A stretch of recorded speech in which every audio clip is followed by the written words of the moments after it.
Black Lives Matter protests continue across the United States, but does BLM truly speak for the black community?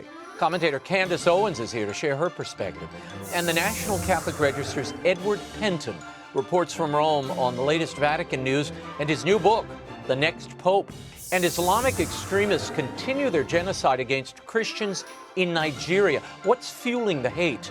The Hudson Institute's Nina Shea is here with an update. Finally, the director of the London Oratory Boys Choir, Charles Cole, will tell us how choir schools in the UK and the US are under threat due to the COVID pandemic. The World Over begins right now.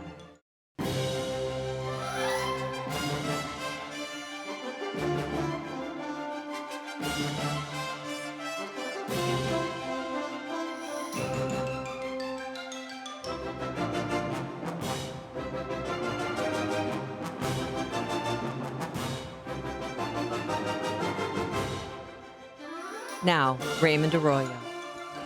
A warm welcome to all of you joining us in the United States and the world over. We're delighted you're with us. Candace Owens, Edward PENTIN, Nina Shea, and Charles Cole are all straight ahead. If you'd like to comment on tonight's show, send me a tweet. I'm at Raymond Arroyo. Love to hear from you. Lots to cover. Let's get started. She's a political commentator, co-founder of the Blexit Foundation, and author of the upcoming book, Blackout. Here to discuss the racial tensions currently simmering in the U.S. and how African Americans and other minority communities can claim a greater share of the American dream. Please welcome to the program, Candace Owens. Candace, thank you for being here. Now, we're hearing consistent cries of systemic racism, Candace, from politicians, from the media. On Tuesday, Attorney General William Barr testified before Congress, and this is what Representative Richmond from right here in Louisiana had to say. Watch. You started your testimony with eloquent words about the life and legacy of John Lewis, fighting systematic racism, voter intimidation, civil rights. The one thing that you have in common with your two predecessors, both Attorney General Sessions and Attorney General Whitaker, is that when you all came here and brought your top staff, you brought no black people. That, sir, is systematic racism. That is exactly what John Lewis spent his life fighting. And so I would just suggest that actions speak louder than words, and you really should keep the name of the Honorable John Lewis out of the Department of Justice's mouth. Candace, your reaction, and is there systemic or systematic, as the congressman said, racism in the United States?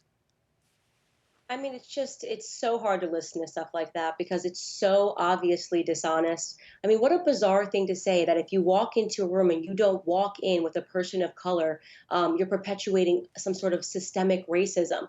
Do the same rules apply if you walk into a room and you've got a white person, a black person, but you're lacking an Asian person? I mean, it makes no fundamental sense to say that depending on how many colored people are in the room determines whether or not the room is racist. And this is one of the things that people keep forgetting about America. We live in a majority white country, okay? So if you were in Uganda and you walked into a room and you saw majority black people, that would not be an example of systemic racism against white people. That would be an accurate reflection of the amount of white versus black people that live in the country. What black people are looking for right now, it seems, people like him who are race baiters, is to become a majority in every industry, in every room, on every sports team. And it doesn't work that way when you represent 13% of a population. This is such foolishness. Candace, we keep hearing this systemic racism, though, that it exists, that it's in play. Do you believe it is? I mean, one could certainly say during the Jim Crow era, when African Americans couldn't vote, that's systemic racism. You have things in the system that are contributing to racism. Now that we've had a black president elected twice, black Supreme Court justices, is systemic racism still a reality today? It is not a reality. It is the opposite of a reality. It's an illusion that people are holding on to because they don't want to do hard work and they just want to be afforded all of these privileges in life without ever having to work. There is absolutely nothing that I cannot do as a black American in this country that a white American can do. if you can point to me to the law or the practice that's in place that somehow keeps me out, based on my character and how hard I work. If there's two people that are working the exact same and putting out the same, exerting the same amount of effort, and you're going to tell me that as a Black person I can't get ahead, it doesn't exist. So what they're looking for right now, these race baiters and these race hustlers, is they want more. They want extra credit, right? They want to be privileged. They want to be ahead of people, and that is what's wrong. That is where the real racism is existing. To say to someone, you need to constantly be with a Black person. I mean, how foolish is that, Raymond? I need to play something for you. This is a recent interview with that great interviewer, Seth Meyers. This is MSNBC host Joy Reid, and she was asked about the Black Lives Matter movement. Listen. Black Lives Matter, it started, during enslavement, right? I mean, Black Lives Matter is an age-old movement that just changes names. It's been the civil rights movement. It's been run by SNCC. It's been run by the Southern Christian Leadership Conference. It's been John Lewis's movement. It's been Dr. King's movement. Is the BLM a continuation of Dr. King's civil rights movement? Yeah, I'm sure that Dr. King was a supporter of riot, of protesting, of burning down businesses, of killing and slaughtering Black Americans in the street. I'm sure that's really what he was a proponent of when he was standing up on stage, surrounded by white people, saying that we needed more peace. No, people in the civil rights era were actually fighting for something.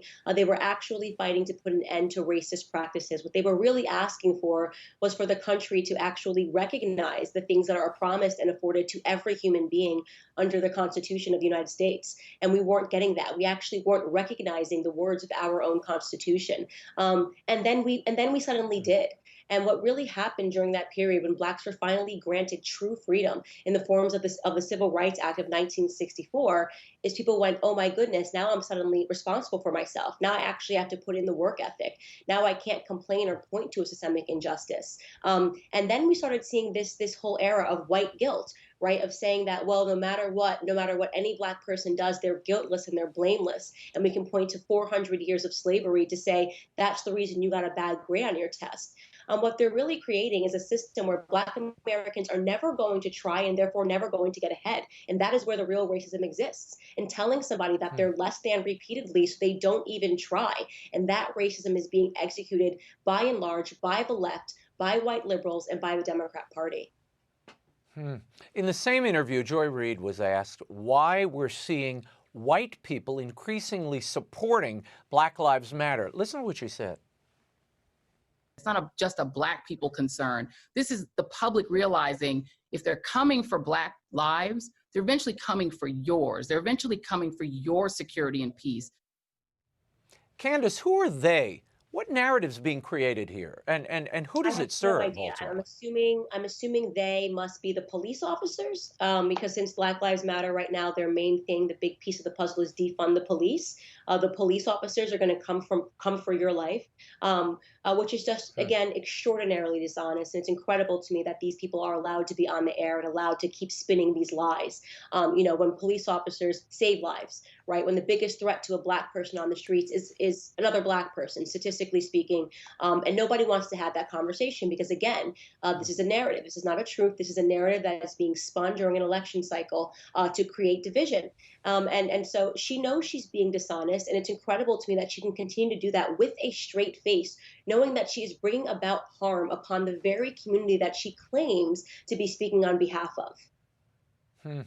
There's a story, Candace, it's gotten almost no media coverage. A Black Milwaukee man, Burnell Trammell, who, by the way, was a supporter of Black Lives Matter, he was fatally shot last Thursday while sitting outside of his business. Now, he's often seen wielding large handwritten signs with his personal beliefs in big letters, okay? He supported George Floyd, police reform, and President Donald Trump. Now, it's suspected that his killing may have been politically motivated. Where's the outrage over the loss of this Black life? I've heard nothing of it. We don't know his Well, name where at is the all or hear outrage it. over all of the Black lives that are being lost at the hands of other Black people and all of these shootings that are happening because now these cities are insecure because of these riots and these protests? It's not just him. David Dorn, the guy that we watched bleed out during the protests and riots when he was a police sergeant his whole life, 77 years old, retired, and gets shot and killed in cold blood because another Black person was robbing his store. Where is the outrage for these 1-year-olds and these 2-year-olds that are being killed, with stray bullets on the south side of Chicago, in Baltimore, in Trenton, New Jersey? We've seen tons of these stories that have happened since and because, as a direct result of the fact that criminals are being emboldened by the fact that there are calls to defund the police because they know that there's a vacuum of security where they can raise up and they can execute crimes and they'll be considered blameless and it won't be discussed. Where is the outrage in all of that? There is no outrage because this movement is not about Black lives. If it was about black lives and preserving Black lives, we'd be having a conversation about Black on Black crime. They refuse to do that. They call that conversation racist, and that really lets you know that what we're seeing happen is Black people are being used as pawns to further a political progressive agenda. What's the role of the Black church in all of this, Candace? I've been reading a great deal about, and it's largely white theologians, white writers bending over backwards to try to somehow accommodate Black Lives Matter, the movement, not the idea, but the movement, into their version of theology or the scriptures. Does the Black church and the church at large have a role in restoring true justice in these communities, in our inner cities and in our urban communities? This is a really difficult question for me to answer, and it's a discussion that I have with my husband all the time. As a Christian, you have to acknowledge that a lot of these progressive values and ideas that we've got into these horrible progressive values and ideas were brought to the Black community via the church. Right, abortion. We know that during the progressive era, Margaret Sanger hatched a plan to go to the Black ministers because she understood, how close the Black community was to their faith. We are the most faithful community in America in terms of church attendance, in terms of believing in God. Black America is the most faithful community, and unfortunately, the left and progressives saw that as an opportunity to pass through bad ideas. I live in Washington, D.C. When I walk past churches and I see LGBT flags and I see Black Lives Matter, fists raised and on these churches, it scares me. It means that right now we're also facing attack not just on the family unit, right, not just on racial harmony, but on the church. And that should be scary for everyone because if you want to watch Western civilization crumble, you need to remember that Western civilization was built on Judeo-Christian beliefs. And so these routine attacks that we're seeing on people that are religious, right, on wanting people to shut down churches, saying that religion is dangerous, and now we're seeing progressive ideals that have been passed through the church. This is a much larger plan to kill Western society. Western and the principles that govern Western society that make the West the best, that make us different, and that have brought us to this place of greatness that we are in today. The role of the church should be to get back to the teaching of the Bible as it is. Right. Not an interpretation, not getting up with the times, not trying to be progressively woke, but teaching the actual content of the Bible. What we're seeing happen in the church should make every single person nervous. Yeah. Yeah, and reminding everyone that we're children of God. Forget the race, forget the background of people. We're children of God. If you start there, everything else will take care of itself. But we lose that. Somewhere along the way, that's forgotten, and we start playing these word games. Earlier this month, Candace, Kanye West, who I know you know, announced he was running for president. He had this to say about Planned Parenthood. He said Planned Parenthoods across the country have been placed inside cities by white supremacists to do the devil's work. Now, look, there are questions about whether Kanye is a serious candidate for president or not. But what do you make of him calling out Planned Parenthood? And as you mentioned earlier, this is the organization that tried to distance itself from Margaret Sanger in the wake of those comments and her racist eugenist vision. Does what Kanye say resonate with members of the African American community, do you think?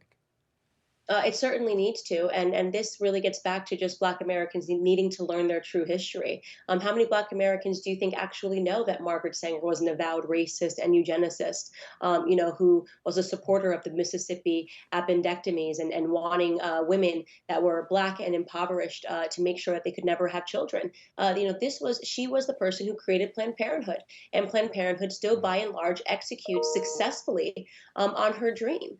We know that 18 million plus Black babies aborted since 1973 should have everybody alarmed in discussing this. We know that the Black population growth has stagnated, and this is something at the same time. The irony that they're going around and looking at the history of every company and every brand, and Uncle Ben has got to go, and Aunt Jemima has to go, and the Land O'Lakes lady has got to go, but the Planned Parenthood building still get to stand. If you're looking into histories that are bad and you're pulling down statues, you're not going to pull down Planned Parenthood clinics. Margaret Sanger, her legacy gets to stand all over Black and Hispanic neighborhoods. These are questions that anybody should be asking. These are good questions to ask, and it should show you that they are here to further a narrative, and it is a narrative that, by and large, always hurts Black Americans. There is something about progressive policies that always lead to regressive results in the Black community. Yeah. Yeah, no, there's no doubt. And this is, in some ways, this is arresting everybody's attention, one would hope, to the true tragedy and the true racism going on in these Black communities. And it's via the groups you just talked about. We are seeing statues coming down, monuments and streets renamed. This week, Loyola University of Maryland announced that a residence hall named in honor of Catholic writer Flannery O'Connor, the great Southern writer, would be renamed due to recent concerns about her use of racist language in private correspondence when she was a teenager in the 1940s. Now, what's most striking about this is the president of the university, Father Linan, said this about O'Connor's writings. He said, "I'm not a scholar of Flannery O'Connor, but I've studied her fiction and nonfiction writings. Particularly in her fiction, the dignity of African-American persons and their worth is consistently upheld, with the bigots being the object of ridicule." Does it make sense to cancel one of our greatest Southern authors? I mean, I guess Tennessee Williams, Capote, Twain are next here. Well, they are. That's already happening. It's not next. It's already happening. On college campuses.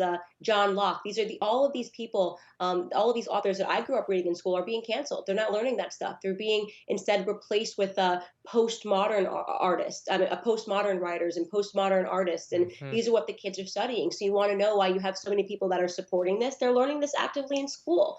Of course, you shouldn't be canceled. Of course, every single person, especially when you go back to a time where slavery was all over the world, you're going to find people whose characters are conflicted, whose actions were conflicted. But does that take away from their work? Should we not study their work? Should we pretend history never happened? I mean, because that's what they're after. They want to pretend history never happened, that nothing good ever came during a time where there was bad. There's always going to be bad in the world. You can't pretend that every single thing that existed during bad periods somehow becomes moot and irrelevant and should be canceled. This is a dangerous way to be. And what we're talking about here really at its core are the tenets of Marxism and communism. Right?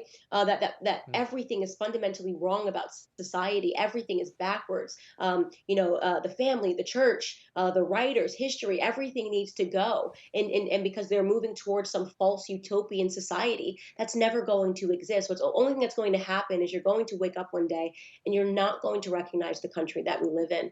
They're going to seize all of our rights. And I don't want to live in that society, which is why I encourage people to wake up now, because this fight and this threat that we're facing, this Marxist battle that we're in the midst of right now, is very, very real and has severe long-term implications. Candace, you talked a moment ago about kids learning this critical theory in school. I mean, they're being spoon-fed. Oprah Winfrey signed a deal with Lionsgate and that New York Times journalist responsible for the 1619 Project.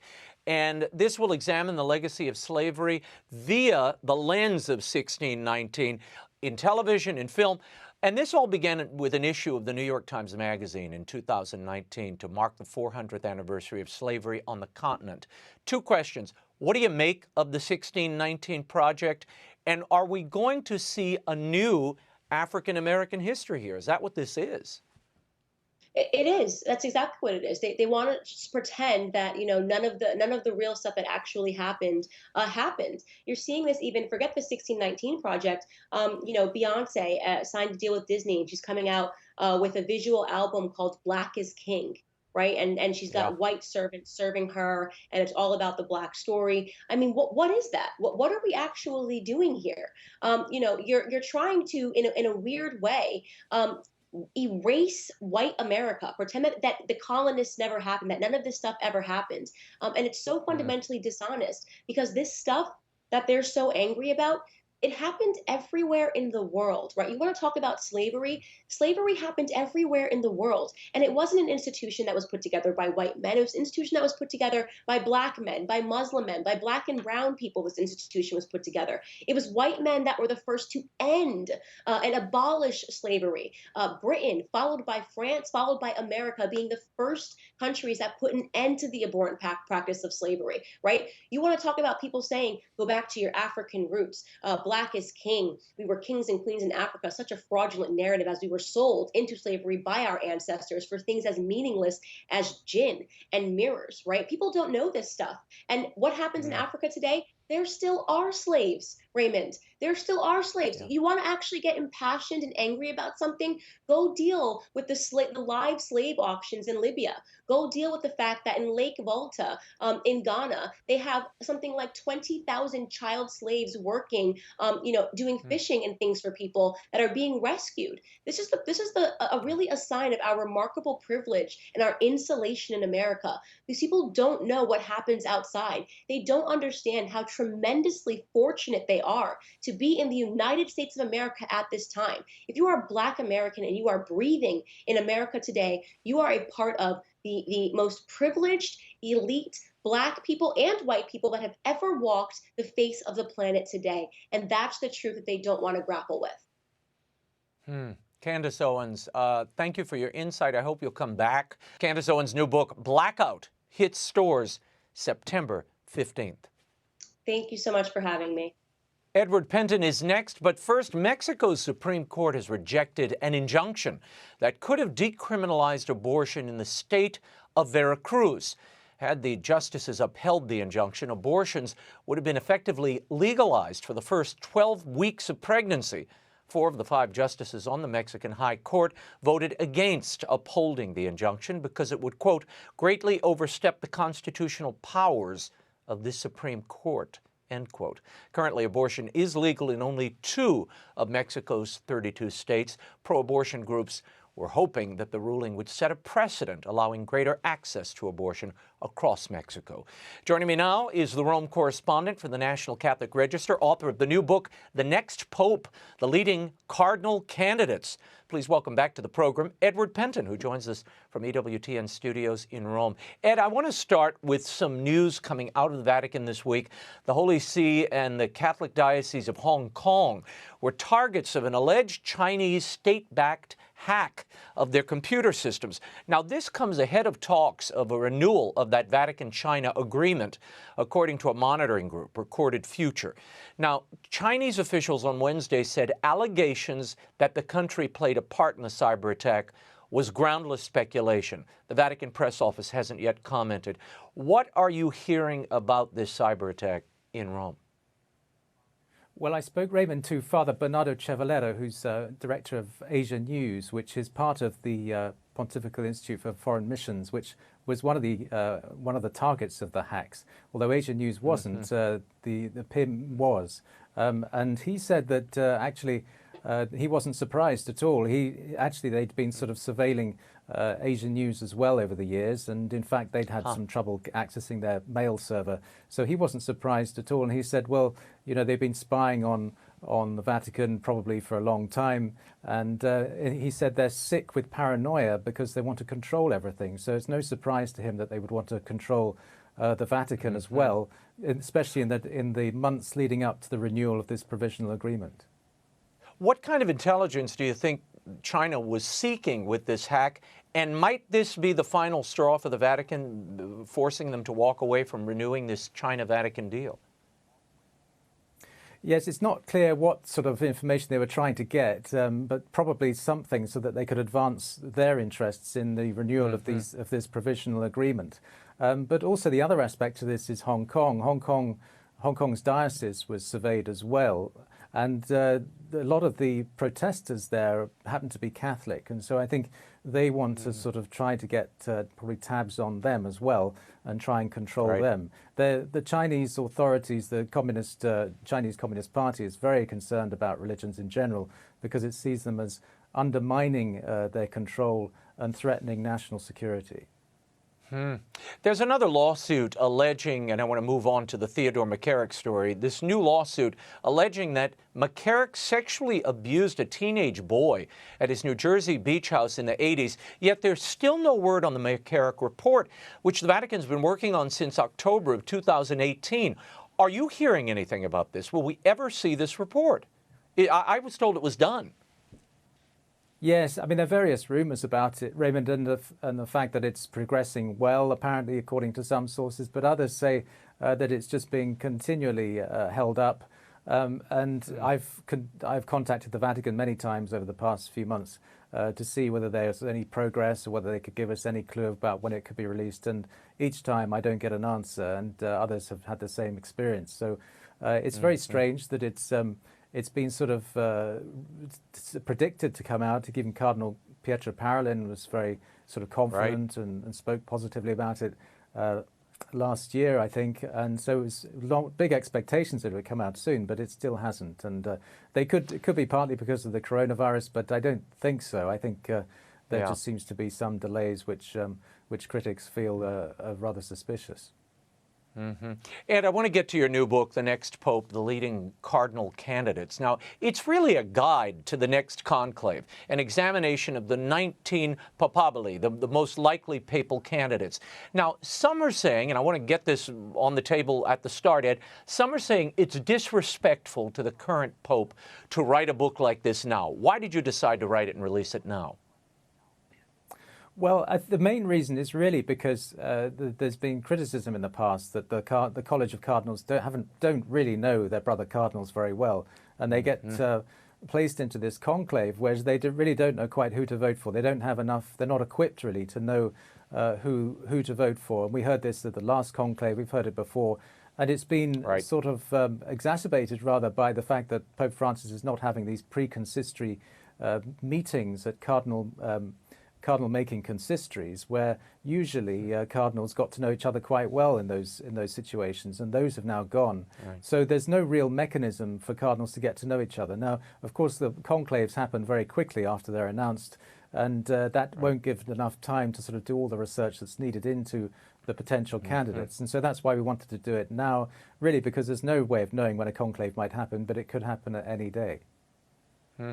In your book, you write, Ed, the Bishop of Rome is the successor to St. Peter, not to Christ. He is the vicar of Christ on earth, not a substitute for him. Consequently, the figure of St. Peter in sacred scripture can teach us much about the qualities necessary for a virtuous pope. How did you choose the cardinals here, these 19 men? What criteria did you use? I mean, there are 124 cardinals.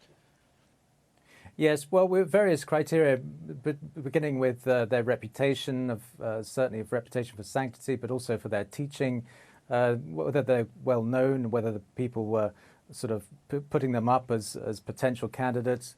And we sort of based it also, well, we did base it on the three areas of a bishop, the three offices of a bishop, the sanctifying office, the teaching office, and the governing office. And we looked at those three areas to see whether they sort of came up, whether they were sort of qualified in those areas. And in each profile of the book, we divided into those three offices, and you get a good idea, I think, just how they fare, whether they're in their sanctifying office, teaching office, and governing office. So that's really how we came about choosing these 19. Obviously, there are others too, which are potential candidates as well. But we thought these were the front runners. But we will add to those, and I think that this book will be updated over the coming years. There are currently 124 cardinals, as I mentioned a moment ago, eligible to vote in the next conclave. And Pope Francis has now chosen a majority, 67 of the cardinal electors, mostly from the peripheries of the world, Burkina Faso, Iraq, Papua New Guinea. So it's fair to say there will be a Bergoglio majority in the next conclave. Now, given that, do you expect a continuation of Pope Francis's policies into the next pontificate? That vision for the Church? Well, not necessarily, Raymond. I think although that is generally considered to be likely, especially if the Pope has chosen them, I think the fact that they come from the peripheries adds a certain interesting element, a surprising element perhaps. Also, the fact that in the global south, where a lot of these new cardinals come from, tend to be more sort of conservative.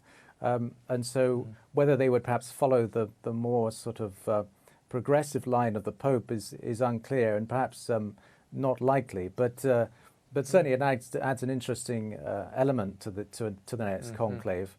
But I think, as the Roman saying goes, a fat Pope follows a thin one, and I think we may well get the pendulum swinging back towards a more conservative Pope, as that's what usually happens. It tends to happen in sort of in conclaves, that you have that swinging back from a progressive perhaps to a more conservative. But these labels aren't always that helpful. But I think that is likely to happen as far as I can see. No, I read that line in your book, a fat Pope follows a thin one. I'd like to see the graphic of that. I think I'm going to put that up on the screen in the coming weeks. I like that idea. Anyway, I want to get into some specific names from the list in your book. You write Cardinal Sarah is widely seen as a possible contender. He would, of course, be the first African pope since Pope Gelasius I. Now, he is the prefect of the Congregation for Divine Worship and Discipline of the Sacraments. In the media, he's often portrayed as opposing Pope Francis, although Cardinal Sarah himself has said to oppose the Pope is to oppose the Church. How is he seen by the people in the Vatican and by the other members of this College of Cardinals? How likely is he as a candidate, Ed? Well, I think there is some perception that he might, if they chose him, it would be a sort of refutation of the Francis pontificate. I'm not so sure that's the case. I think a lot of people here and elsewhere, I think, see him as very much a sort of a prophetic voice, someone who's speaking very much to people in a time when the Church perhaps doesn't have much of a strong voice, but he seems to have that voice, and I think he certainly speaks against the spirit of the times. And I think I think there's a growing number, at least what I can see, of cardinals and bishops and lay faithful as well, who feel that that's needed now, that there is this sort of drift towards going along with the spirit of the world, and there needs to be a more prophetic voice, as I said earlier, which I think Cardinal Sarah is seen as providing that. Yeah, no, he certainly has in recent years. Cardinal Pietro Parolin is also in your book. He's the Vatican Secretary of State. Now, Ed, he's currently embroiled in this London luxury property finance scandal. Cardinal Parolin is one of the architects of the Vatican-China deal. Why did he make the list, and what role do you think he'll be viewed as playing in the next conclave? Well, I think he's seen as a sort of safe pair of hands, and I think there is a sense that after the turbulence of the last few years and the upheavals, that there'll be a willingness to go back to the sort of safe hands of the Italians. Now, I think being Secretary of State does give him that sort of seniority and weight, of course, and there have been other previous, of course, Secretary of States who've gone on to become Pope. So I think we felt that he had a certain likelihood of being chosen because of that. But I think he's considered to be, he's very respected in terms of his diplomacy over the years, certainly among the secular diplomats I've spoken to here. But of course, there are these big marks against his name. There is the China deal, and there are these questions of finances. Now, I've said before, which I don't know if it's true, but it does seem to be that either he's aware of it, which we don't know, which obviously is problematic, or he's just fulfilling orders coming from higher up, from Pope Francis. Somebody pointed out that he's not really like a prime minister, which is some people like to say, the sort of prime minister of the Vatican, but he's more like a sort of, as we'd say in England, a cabinet secretary, somebody who executes the orders of the prime minister. Right. And in this case, Pope Francis. And so whether he's actually responsible for these things, it's hard to say, but certainly it does seem to be that way. And certainly Cardinal Zen of Hong Kong, the former Bishop of Hong Kong, feels that Cardinal Parolin is very much guilty of the problems with China at the moment. Yeah, no, he mentioned that on the show a few weeks ago. Another cardinal that caught my attention is Louis Tagle. Now, recently he's been appointed the prefect of the Congregation for the Evangelization of Peoples.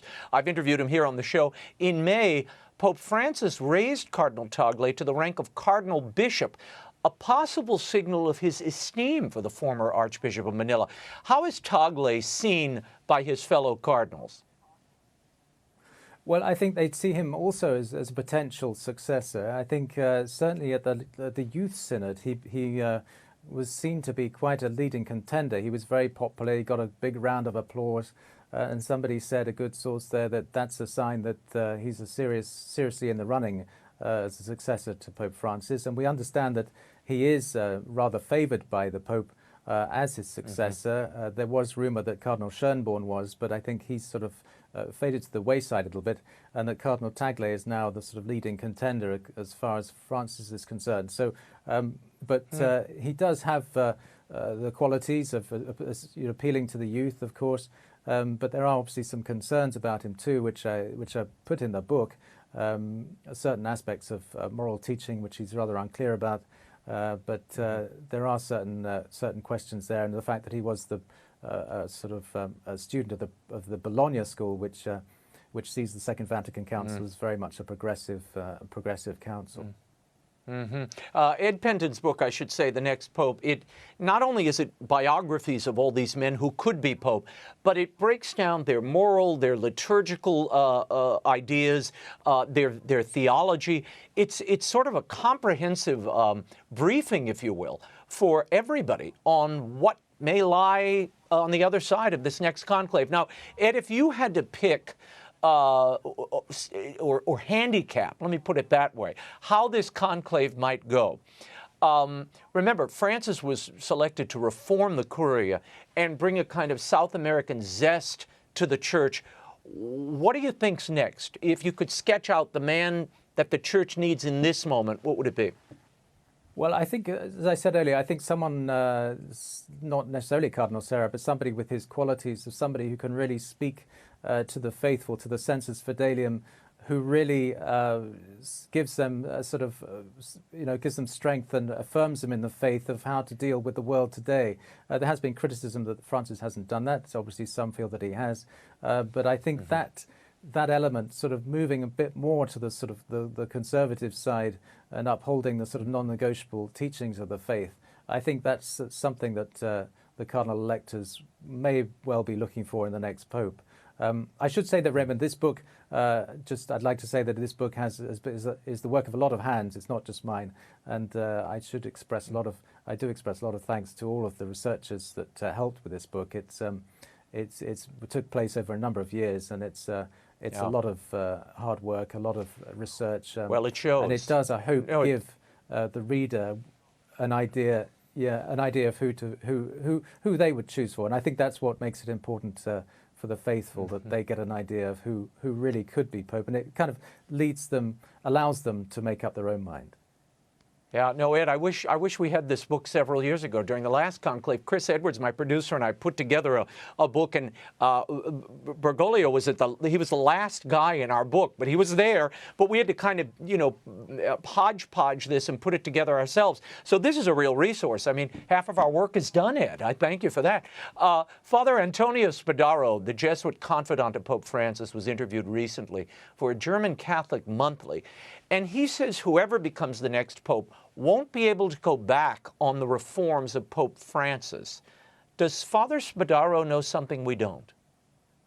I don't know about that. I think there is a willingness among the people around Pope Francis to continue these reforms, and they're rather anxious that those reforms are not halted.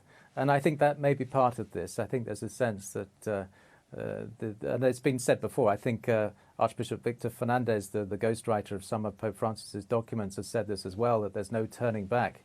But I think it's more sort of wishful thinking, perhaps, than actual reality. I think there is a sense among some of the cardinals I know that that certain things do need to be reeled back and changes made, and that it's gone too far in some of the reforms, and that these need to be stopped. So I don't know. I think that's sort of perhaps as I say, a certain amount of wishful thinking there.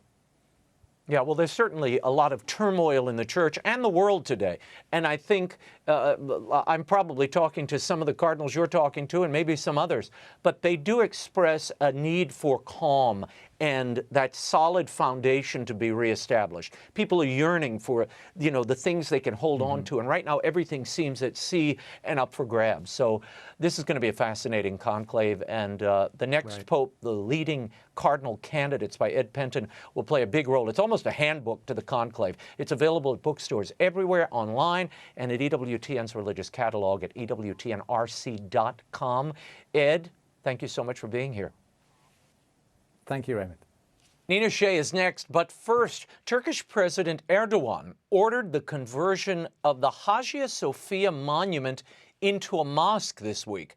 Erdogan told worshippers, or rather led worshippers, in their first Islamic prayers offered in the Hagia Sophia since Ataturk secularized it in 1934. At that time, he made it a museum open to all people of faiths. The iconic structure was completed in 537 AD by Byzantine Emperor Justinian and originally served as an Orthodox cathedral.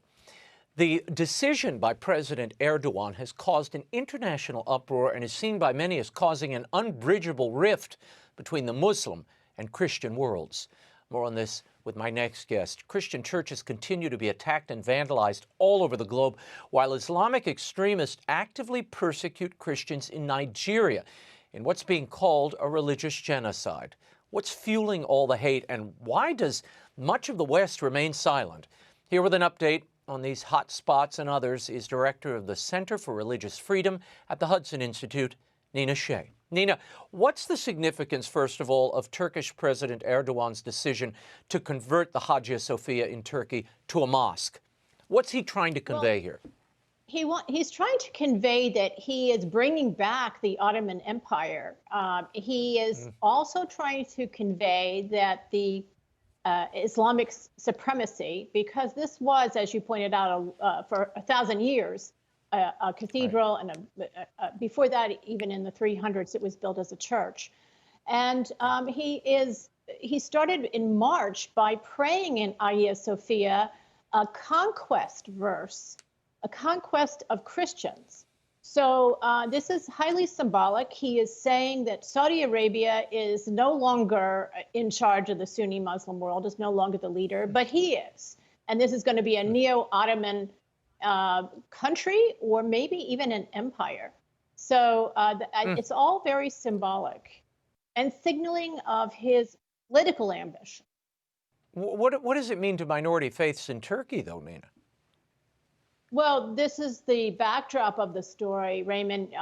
This is the country that committed genocide, carried out genocide against its Christian population in last century. So it's the Armenians, the Greek Orthodox, and their numbers are very, very few. This was a seat of the church, of the early church, Constantinople, and now there are barely any Christians left, and they are really second-class citizens here. The persecution of Christians, Nina, continues in Nigeria as well, a country that's now 50% Muslim, 50% Christian. What pressure, if any, is being put on the Nigerian government to stop the violence against Christians there? It's extreme. It is extreme. Some are saying now it is genocide. There are signs of genocide. There have been reports from the UK, Lord David Alton, whom we've had as a guest many times. He has written a report saying that. So it's a very serious problem. The Christians of the north are being attacked by both Boko Haram, which is affiliated with ISIS, and by Fulani extremists. These are Muslim neighbors who are herders, and they are migrants, and they are attacking in the most brutal ways Christian villages. The United States has not recognized this yet. The religious freedom reports that were released in June by the State Department did not really talk about it at all. And it's just Why not? astonishing. They frame it as an economic struggle between two classes of rural workers over a shortage of resources. So it's more or less a Marxian analysis of what's going on, rather than recognizing that everybody in Nigeria is religious and that their religion is an important component. It's not the only component. There is climate change problems. There are economic resource problems, but there is always also this religious element. And it's explicit. I hope they repair that analysis and move accordingly. Let's end with China, Nina. There's still no religious freedom in communist China. Things, in fact, are worse than ever for Catholics on the mainland and certainly in Hong Kong. Now, earlier I discussed with Ed Pentin that China-Vatican deal, which so far has given the Vatican nothing and Catholics in China less than nothing. Given the hacking that we saw, should the Vatican sign a renewal of that original agreement or entertain any kind of diplomacy with China? No, they should not delude themselves into thinking that this will improve relations. It's not improving it. Over the pandemic, China has taken advantage of the fact that the West is distracted. They've started retranslating the Bible to leave certain books and verses out that do not accord with the Communist Party. This is the analysis of a Hong Kong Divinity School head. There are new rules issued religious rules issued in February, saying that all the church's policies and priorities must follow those of the Communist Party, that they must educate their employees and citizens that is, the churches must, in communist policy, in Communist Party policies, and that they must base their homilies and sermons on the sayings of President SHEA. So it's gotten much worse. There's a bishop that's been taken away in detention, Bishop Kui of Hebei province. He spent 13 years in detention without due process. And he was released for the COVID virus, the coronavirus epidemic there. And now he's back in detention. There's other priests that have disappeared into detention because they refuse to swear that they will adopt the ideology of the Communist Party and not follow the Vatican. What do you make of those negotiating this deal, Nina? Is it just naivete on the Vatican's part? Well, frankly, it's inexplicable, Raymond. There's the Hong Kong takeover, there's the hacking of the Vatican computers, there's the COVID deception, and there's the crushing of the church itself. It's not going to work well. Archbishop Claudio Celli, who has been this long-term negotiator, is calling for the renewal of the provisional agreement, which expires September 17th. It's a bad agreement. It was bad at its inception. It's worse today in light of events. Its contents are still secret, Raymond, and that's what's one of the most pernicious things about it that Cardinal Zen pointed out, because it allows the communist government of China to tell the Chinese Catholics what's in it, and they make it up, and they say that you cannot belong to the underground church, you must sign up with the Communist Party, which now has direct supervision over the churches. You attended a congressional hearing today, Nina, on religious freedom in China, and particularly the case of the bishop you just mentioned. Where does the U.S. go from here? Does it have any leverage? I mean, we've had this trade pact, but it seems now even that's in jeopardy.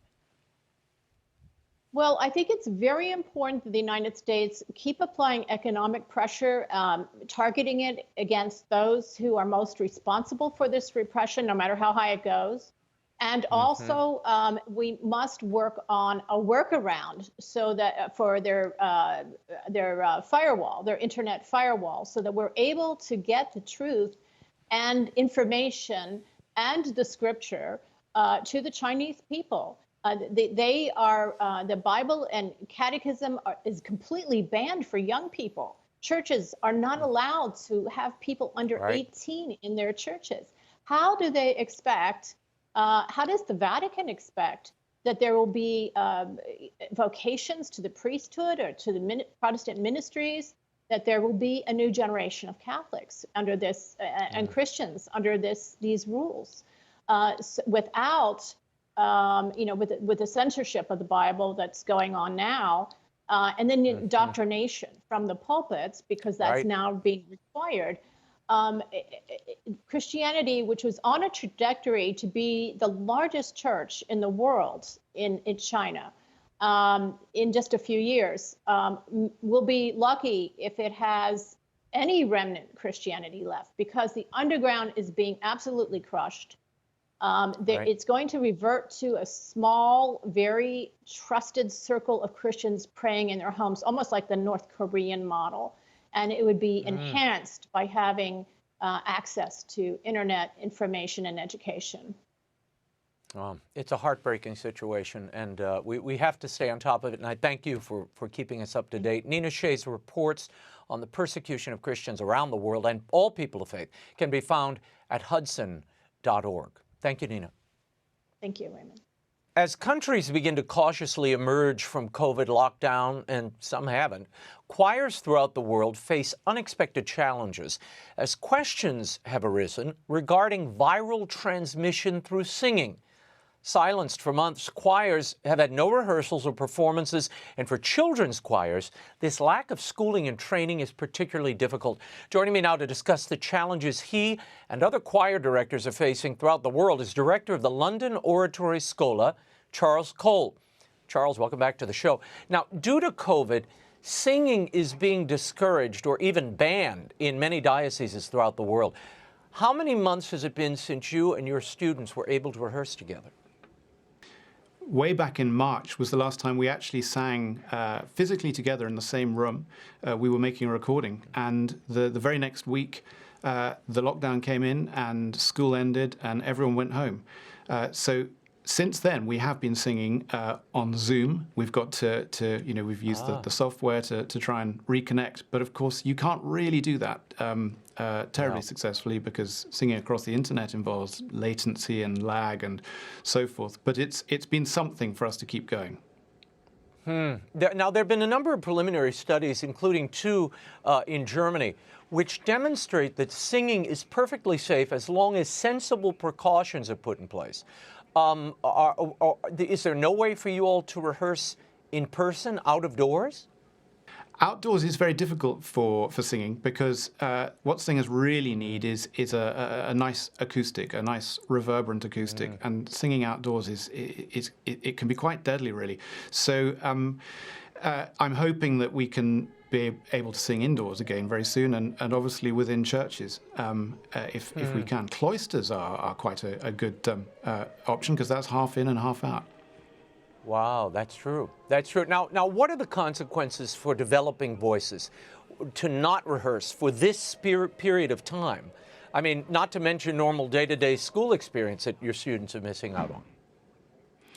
It's really very serious, because it's a kind of chain reaction.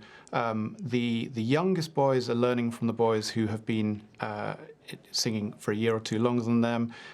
So by the time a treble reaches the sort of their final year, their most fruitful year as a treble, when they're really making a major contribution to the sound, they will have encountered all of the repertoire that we sing annually, probably 3 or 4 times, and so they get to really know it very well. And once you arrest that process, it can't continue to happen. So it's a real issue.